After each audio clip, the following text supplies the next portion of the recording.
Physics Part 255. Well, in the previous chapter, we realized that mass was said to be a measure of inertia of a body to changes in velocity, unless the body is traveling at speeds close to that of the light, its mass is constant. In a gravitational field, by definition, there is a force acting on the mass equal to the product of mass and gravitational field strength. This force is called weight.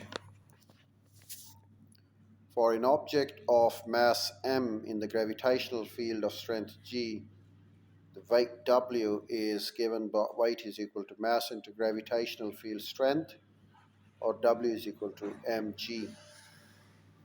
Although mass is invariant, weight depends on the gravitational field strength. For example, a person of mass 60 kg has a weight of 60 Newton on Earth, but only 100 Newton on the Moon. Although the mass is still 60 kg, gravitational potential energy and gravitational potential. We met the topic of electric potential energy and electric potential in the previous section.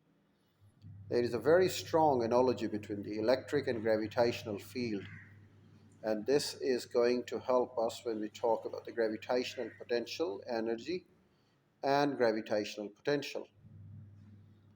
Gravitational potential at a point in a field is defined as the work done in bringing unit mass from infinity to the point. The symbol for gravitational potential is theta, and its unit is the joule per kilogram. Joule kilogram for a field produced by a point mass, and the equation for the potential at a point in the field is so the gravitational potential is equal to Gm over R. Note that the minus sign, this is entirely consistent with the electrical case.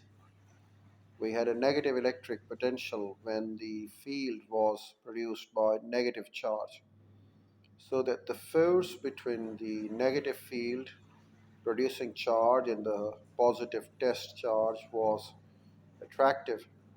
Here, the attractive gravitational force between field producing mass and test mass also gives negative potential.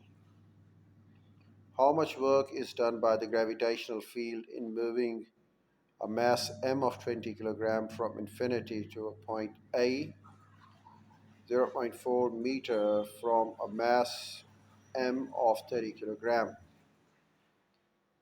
The work which would have to be done by an external force is simply the change in the gravitational potential energy. The potential energy at infinity is zero, so W is equal to m gravitational potential into A is equal to mgm over R, which is equal to minus 2.0 into 6.7 into 10 power raised to minus 11 into 30 by 0.40 is equal to 1.0 into 10 power raised to minus 8 joules. This is the work which would be done by an external force and is negative, so the work done by the field positive and is equal to 1.0 into 10 power raised to minus 8 joule. Note the similarity in the method of calculation with the electric potential energy calculation is over here given on page 290. Now it's your turn. The Earth has a mass of 6.0 into 10 power raised to 24 kilogram and radius of 6.4 into 10 power raised to 6 m. Find the change in the gravitational potential energy of the meteorite of mass 150 kilogram as it moves from an infinite distance to the Earth's surface. The meteorite starts from the rest. With what speed does it strike the Earth? Gravitational constant G is equal to 6.67 into 10 power raised to minus 11 nm square per kilogram.